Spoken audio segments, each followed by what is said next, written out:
सभापती महोदय की प्लास्टिक बंदी हा कायदा फुलं असतील पत्रावळी असतील दुरून असेल हा कायदा आपण बनवणार का आणि तातडीनं जे विक्रेते आहेत त्यांच्यावरती आपण गुन्हे दाखल करणार का जेणेकरून शेतकरी वाचणं अत्यंत महत्वाचं आहे। माननीय मंत्री महोदयांनी खूप स्पष्ट उत्तर याच्यामध्ये दिलेलं आहे। तथापि सभागृहाची भावना माझ्या लक्षात आलेली आहे। मुळामध्ये प्लास्टिक बंदी आहे पण स्पेसिफिक आज शेतकऱ्यांची जी फुलं आहेत त्या फुलांचं मार्केट प्लास्टिकची फुलं हे मोठ्या प्रमाणात रिप्लेस करतायत। त्यामुळे या संदर्भात स्पेशल डिस्पेन्सेशन आणि स्पेशल ड्राईव्ह ही सभागृहाची इच्छा आहे।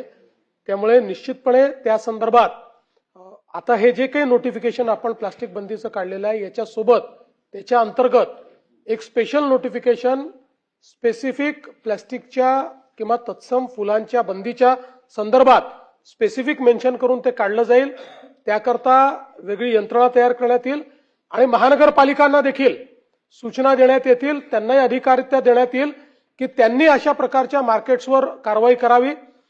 जे डेकोरेशन करणारे किंवा जे हॉल्स आहेत बँकवेज आहेत यांनाही नोटिसेस देण्यात येतील की त्यांनी हे वापर करू नये, वापर केलं तर त्यांच्यावर काय कारवाई करता येईल हेही या नोटिफिकेशनच्या माध्यमातून आम्ही पडताळून पाहू आणि त्यात ते शक्य असेल तर याच नोटिफिकेशनच्या अंतर्गत ज्या बँकवेजमध्ये अशा प्रकारचे आर्टिफिशियल फुलं वापरले जातील त्यांनाही त्या संदर्भात दोषी मानलं जाईल। तुम्ही एक विंडो पिरियड द्यावा त्यांना की एवढ्या पिरियडमध्ये तुम्हाला हे सगळं बंद करावं लागेल। लोकांच्या प्रश्नामुळे लग्न तुटलं अशी बातमी येऊ नये म्हणून त्यांनी जे सांगितलं that is suggestion for action.